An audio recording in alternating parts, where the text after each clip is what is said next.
குடியரசன். தனி மனிதன் சமுதாயத்தை சிந்திப்பதும் சமுதாயம் தனி மனிதனை சிந்திப்பதும் வேண்டும். தனி மனிதன் வேறு சமுதாயம் வேறு என்பது இல்லை. ஒவ்வொரு குடிமகனும் தன்னை வளர்த்துக் கொள்வதுடன் சமுதாய வளர்ச்சிக்கு பாடுபட வேண்டும்.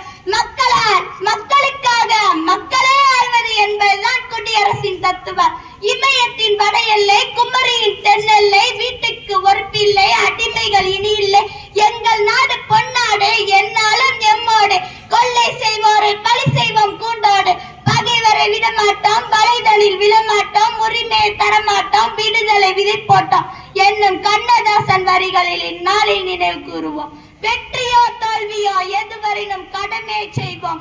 முயற்சியும் பயிற்சியும் நம் கையில், முடிவு எப்போதும் இறைவனின் கையில். முயற்சி என்ற விதையை விதைத்துக் கொண்டே இருப்போம். முளைத்தால் மரம், இல்லை என்றால் மண்ணிற்கு உரம். தமிழனாய் பிறந்ததே வரம், வணங்கி முடிப்பதே தமிழின் அறம். முடிவில் வணங்குவதே நல்ல பழக்கம். வாய்ப்பிற்கு நன்றி.